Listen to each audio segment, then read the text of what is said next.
Hello guys, good morning. তো তোমরা সবাই কেমন আছো? আশা করছি ভালোই আছো। তো চলো আজকে সকাল থেকেই ব্লগটা স্টার্ট করলাম। আর দেখো আমাদের ছোট্ট গোলাপ গাছটাতে একটা ছোট্ট গোলাপ ফুলও হয়েছে, একটা না দুটো হয়েছে, তো একটা এখনো পুরোপুরি বড় হয়নি। তো তারপর একটু বেলার দিকে যখন চান করতে যাবো ভাবছি, তো তখন চলে এসছে ফ্লিপকার্ট থেকে একটা পার্সেল। তো চলো পার্সেলটা একটু পরে আনবক্সিং করবো, আগে চানটা করে আসি। তো তারপর দেখো চান টান করে খেয়ে দেই একেবারে ছাদে এসেছিলাম, কারণ চুলটা ভিজেছিল তো শুকিয়ে নেব বলে। আর তারপরে জামা কাপড় তুলে একেবারে নিচে চলে যাব।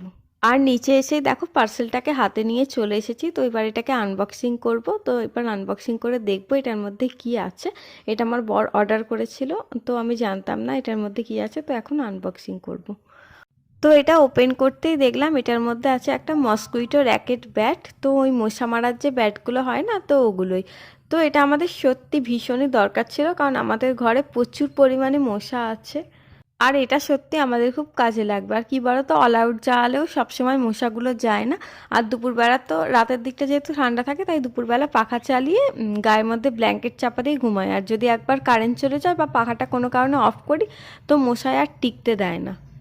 তো এটা যেহেতু একদম নতুন এসেছে, তো এটাকে এবার চার্জে বসিয়ে দিয়ে আমি একটু ঘুমিয়ে নেবো। তো সন্ধেবেলা এটা দিয়ে মশা মারা হবে। এখন বাজে 6:30 মতো, আর আমি এই ঘুম থেকে উঠলাম। আর আজকে কোনো তাড়া নেই, মানে রান্না বান্না নেই রাতের কোনো, কারণ আমাদের পাড়ায় যে পুজোটা হয়েছে শিব দুর্গা পুজো, তো ওখানে আছে খিচুড়ি খাওয়াবে।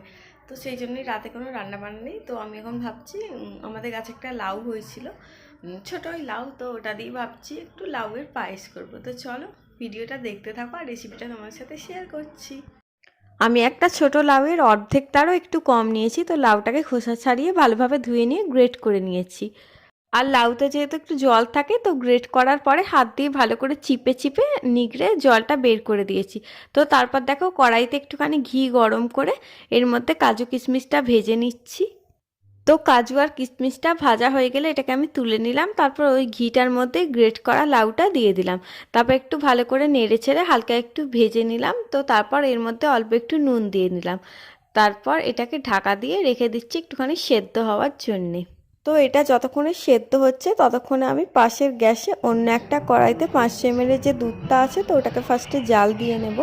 দুধটা জাল দেওয়া হয়ে গেলে এবার ওটার মধ্যে দিয়ে দিচ্ছি তেজপাতা। আমি এখানে দুটো তেজপাতা দিয়েছি। তো তেজপাতার সাথে দুধটা বেশ ভালোভাবে ফুটেও গেছে, আর ওদিকে আমার লাউটা প্রায় সেদ্ধ হয়েই এসেছে। তো এবার ওই লাউটা এর মধ্যে দিয়ে দেবো, তারপর ভালোভাবে নাড়তে থাকবো।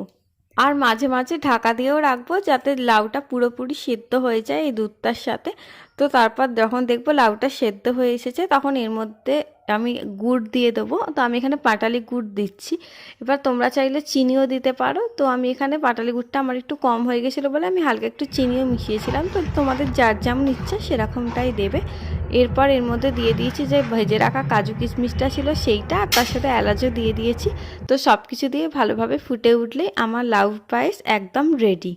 আর এই লাউয়ের পায়েস কিন্তু আমার বাপের বাড়িতে প্রায় হতো, তো ওখানে আমি খেতাম। আর ওখানে মা এর সাথে আবার একটু অল্প সুজিও মিশিয়ে দিত। তো যাই হোক, কিন্তু এই বাড়িতে কখনো লাউয়ের পায়েস হয়নি। তো আমার শাশুড়ি মা অনেক দিন ধরেই বলছিল কীরকম তোমাদের লাউয়ের পায়েস হয়, একদিন করে খাওয়াবে, তাই জন্য আজকে করেই ফেললাম। তোমরা যারা যারা এখনও লাউয়ের পায়েস খাওনি, তারা অবশ্যই বাড়িতে একবার বানিয়ে খেয়ে দেখবে, আশা করছি ভালোই লাগবে। তারপর দেখলাম ফ্রিজে একটা পাউরুটি রয়েছে, যেটা লাস্ট ডেট আজকেই। তো ভাবলাম তাহলে একটু ডিম টোস্ট করা যাক, তো করে খেয়ে নিলাম। ও তারপর দেখো রেডি হয়ে নিয়েছি, এখন 10:30 মতো বাজে, আর এখন যাচ্ছি খিচুড়ি খেতে। তো পাড়ায় তো আজকে খিচুড়ি খাওয়ানো হবে বললামই। সবটা খেতে পারিনি বলে নিয়ে এসেছি, কারণ আমাদের বাড়িতে অনেক কুকুর আছে, ওদেরকেও খাওয়াতে হবে। এখন বাজে প্রায় 11টা বাজতে যাচ্ছে। আর দেখো পিতুল এখানে ঘুমিয়ে পড়েছে, এখনো ঘুমায়নি, ঘুমানোর চেষ্টা করছে। আর ওরা তো শুলেই ঘুমিয়ে যায়, বেশি টাইম লাগে না। তো চলো আজকের ব্লগটা তাহলে এখানেই শেষ করছি। সবাই ভালো থেকো, টাটা, গুড নাইট।